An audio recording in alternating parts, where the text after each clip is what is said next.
यानी कंप्यूटर एक स्वचालित इलेक्ट्रॉनिक मशीन है जो आंकड़ों को इंग्लिश में क्या बोलते हैं, डाटा, तथा निर्देशों जो हम इंस्ट्रक्शन देते हैं को इनपुट के रूप में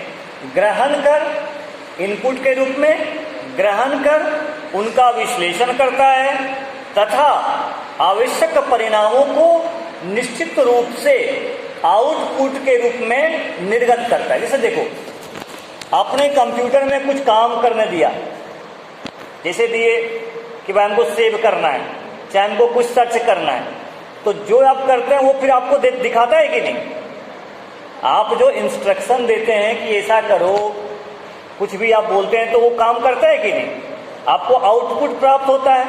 इनपुट में आप क्या करते हैं, आप डालते हैं कि ये चीज को कीजिए, तो कंप्यूटर उसको क्या कर देता है, वो काम को कर देता है, आपको आउटपुट प्राप्त होता है। देखिए आगे लिखिए, हाँ उसी में या आंकड़ों को तीव्र गति से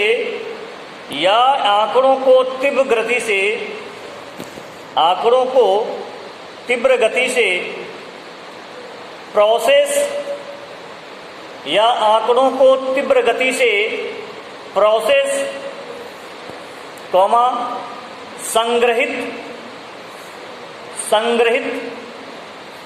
संग्रहित मतलब समझते हैं, सेव करना, संग्रहित। हाँ सब लोग जानते हो, सेव करो मेरा नंबर, करते हो कि नहीं? ये सेव कर लो। आज तो घर गांव के बच्चे जो पढ़े लिखे नहीं है वो भी जानते हैं सेव करने के लिए, वो भी व्हाट्सएप चलाने जानते हैं कि नहीं जानते? वो भी यूट्यूब चलाने जानता है, करता है कि नहीं? फेसबुक चलाते हैं। तो यह आंकड़ों को तीव्र गति से प्रोसेस, संग्रहित अथवा प्रदर्शित करता है। फिर से बोल देते हैं, यह आंकड़ों को तीव्र गति से प्रोसेस, संग्रहित अथवा प्रदर्शित करता है।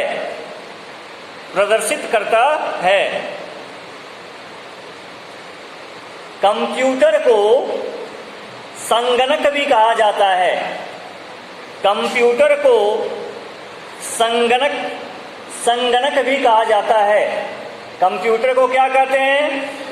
संगणक भी कहा जाता है। पैराग्राफ चेंज कर दीजिए, फिर से बोले क्या?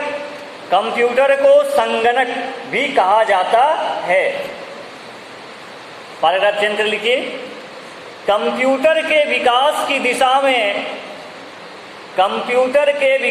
दिशा में प्रथम प्रयास, कंप्यूटर क्या लिखे?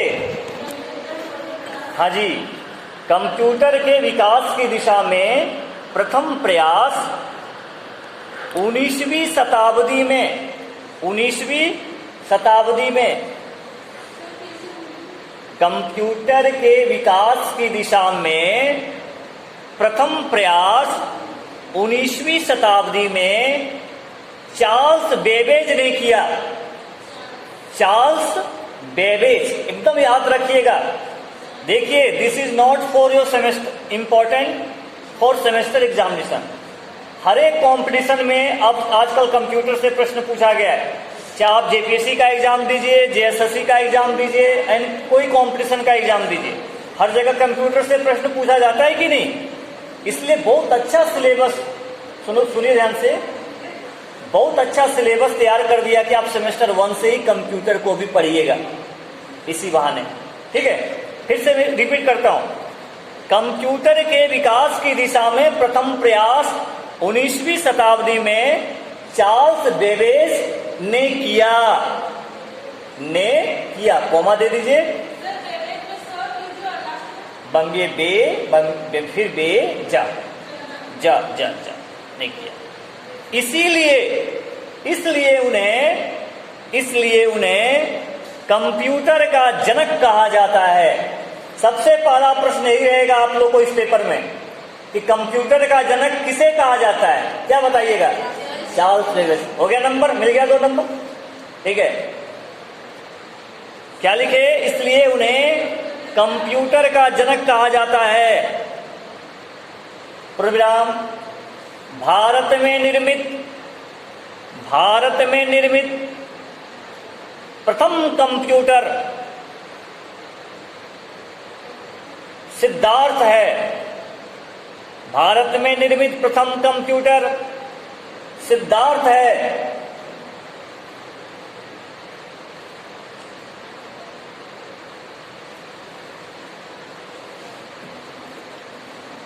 पैराग्राफ चेंज कर दीजिए। आधुनिक कंप्यूटर का जनक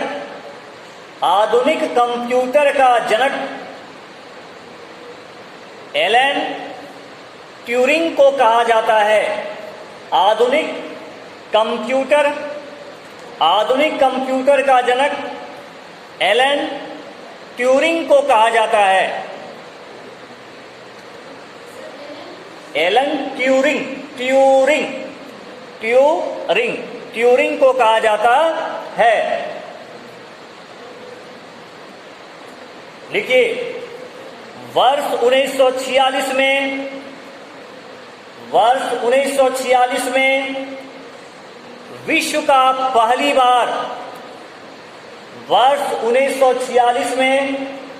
विश्व का पहली बार पूरी तरह से इलेक्ट्रॉनिक, फिर से बोल दे रहा हूं, वर्ष 1946 में विश्व का पहली बार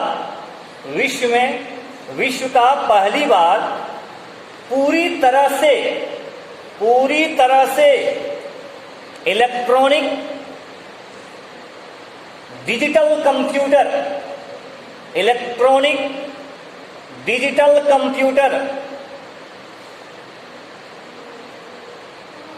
इनेक्ट, लिखो ENIAC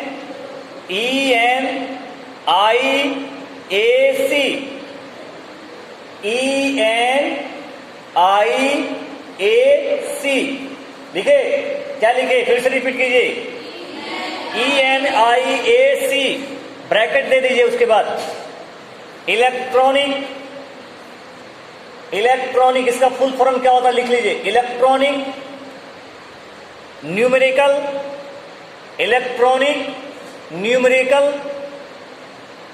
integrator,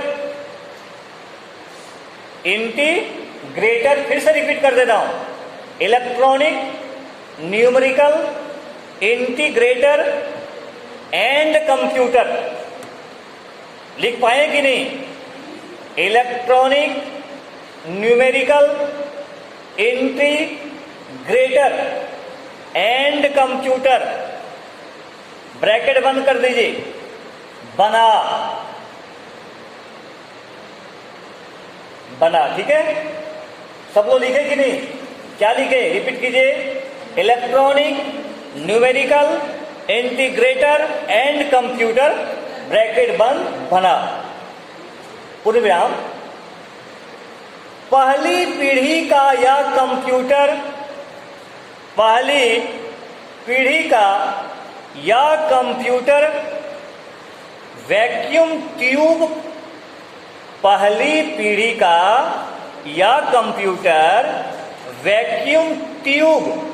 vacuum tube tubelight सुने हो कि नहीं?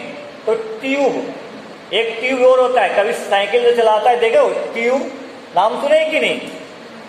यह कंप्यूटर वैक्यूम ट्यूब टेक्नोलॉजी, पहली पीढ़ी का यह कंप्यूटर वैक्यूम ट्यूब टेक्नोलॉजी पर आधारित था।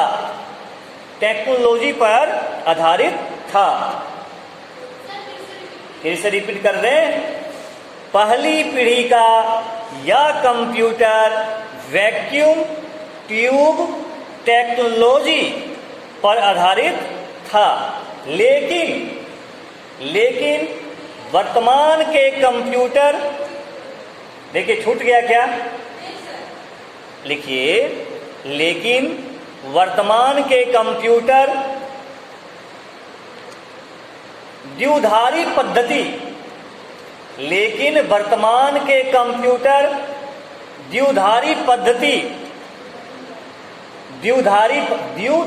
पद्धति ब्रैकेट में बाइनरी सिस्टम, द्विधारी पद्धति छूट गया तो फिर से बोल देंगे। वर्तमान के कंप्यूटर द्विधारी पद्धति ब्रैकेट में बाइनरी सिस्टम ब्रैकेट बंद पर आधारित होते हैं। बाइनरी सिस्टम पर आधारित होते हैं, नहीं लिख पाइएगा तो वर्तमान के कंप्यूटर बाइनरी सिस्टम पर आधारित होते हैं।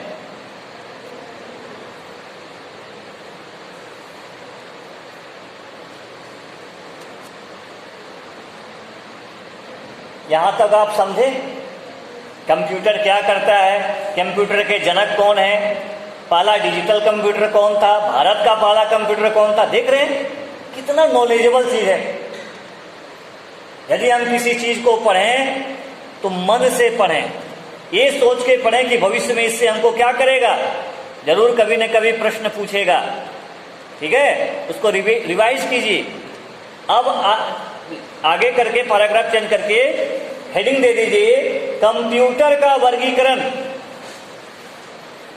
कंप्यूटर का वर्गीकरण।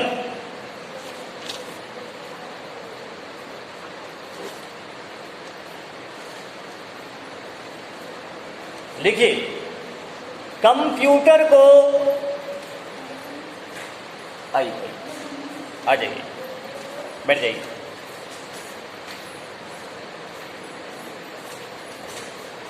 वहीं बैठ जाओ, बैठ जाओ। अभी जो मैं लिखा रहा हूं ना उसको लिखिएगा, ठीक है। बैठ जाइए, बैठिए। गंदा है।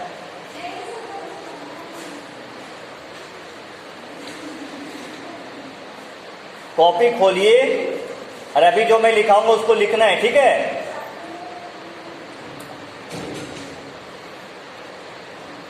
आप सभी सुनिए, इधर ध्यान दीजिए। जब आप नेट का एग्जाम लिखिएगा ना तो 5 प्रश्न कंप्यूटर से पूछा जाता है। 5 प्रश्न आपको कहां से पूछेगा, कंप्यूटर से। आज के समय में आपके, आइए आइए आइए, बैठिए बैठिए बैठिए। दिनों दिन संख्या बच्चों का बढ़ रहा है। बैठ जाइए, बैठिए बैठिए। देखो मुझे लगता है कि सब कंप्यूटर, अभी तक सभी लोग कंप्यूटर को देखे होंगे, देखे कि नहीं। और कंप्यूटर सभी के लिए जरूरी है। अब तुम बोलोगे सर मेरे एग्जाम में पूछेगा कि नहीं। आप नेट का एग्जाम जो पीजी के बच्चे देने जाएंगे, 5 प्रश्न आपको पूछा जाएगा कंप्यूटर से। सेमेस्टर 1 का एग्जाम देने जाओगे, कंप्यूटर से आपको 75 मार्क्स का क्वेश्चन पूछा जाएगा। कितना मार्क्स का पूछा जाएगा, 75। बात समझ रहे हैं। कोई भी कंपटीशन देने जाओ, कंप्यूटर आपको पीछा नहीं छोड़ेगा। अब आप सोचिएगा कि सर इसका इतना इंपॉर्टेंस क्यों है। आप कोई भी काम कीजिए, अब हॉस्पिटल चले जाइए, बैंकिंग सेक्टर चले जाइए, हर जगह कंप्यूटर काम करता है कि नहीं। बिना कंप्यूटर का कुछ नहीं। अरे आप यदि सोचते हैं कि हम कंप्यूटर से भागे रहेंगे, सुनिए, अभी के समय में छोटा छोटा बच्चा स्कूल में जो पढ़ने जाता है ना, आपके बाल बच्चे जाएंगे तो देखिएगा वो बचपन से ही कंप्यूटर पढ़ता है, उसका स्कूल में सिलेबस होता है। तो बच्चे दिमाग का बहुत तेज हो जाते हैं, उनको बहुत काम करने की क्षमता बढ़ जाती है। तो कंप्यूटर का जानकारी है। अब आपको कोई पूछ देगा, बताइए कंप्यूटर का जनक किसे कहा जाता है, चार्ल्स बेबेज, अभी हम बताए। और भारत में निर्मित प्रथम कंप्यूटर का नाम क्या था, सिद्धार्थ। देख रहे कितना जानकारी बरस रहा है। मिस मत कीजिए क्लास को, ठीक है। अब आप लोग का जो छूट गया उसका ध्यान नहीं देना है। कॉपी में साइड में करके लिखिए कुछ कुछ, जब तक इन लोग को अध्ययन करवाते हैं, ठीक है। लिखिए कंप्यूटर को उनके आकार एवं, लिखिए, हाँ जी, कंप्यूटर को उनके आकार एवं कार्य पद्धति के आधार पर, कंप्यूटर को उनके आकार एवं, आकार मतलब समझते हो, साइज, उनके आकार एवं कार्य पद्धति के आधार पर निम्न प्रकार से वर्गीकृत किया जा सकता है। निम्न प्रकार से वर्गीकृत किया जा सकता है।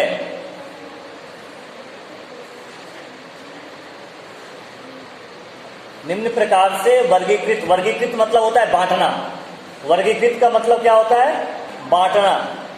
वर्गीकृत किया जा सकता है। नीचे लिखिए, कार्य पद्धति के आधार पर वर्गीकरण। कार्य पद्धति के आधार पर वर्गीकरण। कार्य लिखो, कार्य पद्धति के आधार पर वर्गीकरण। देखिए, लिखिए, कार्य पद्धति के आधार पर वर्गीकरण। नीचे लिखिए, एनालॉग कंप्यूटर। Analogue computer. कार्य पद्धति के आधार पर पहला वर्गीकरण कौन हो गया? एनालॉग। एनालॉग लिख पाओगे ना बाबू? नहीं लिख पाते हैं। Analogue computer. एनालॉग कंप्यूटर लिखे।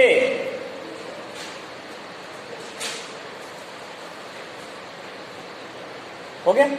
उसमें लिखिए, भौतिक मात्राओं, जिसको इंग्लिश में बोलते हैं फिजिकल क्वांटिटी।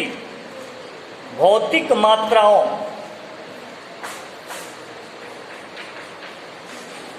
भौतिक मात्राओं,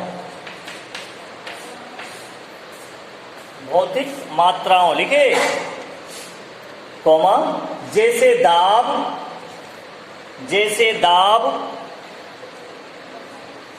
जैसे दाब। दाब, दाब को इंग्लिश होता है प्रेशर। कैसे होता है? प्रेशर के ऊपर प्रेशर मारता है।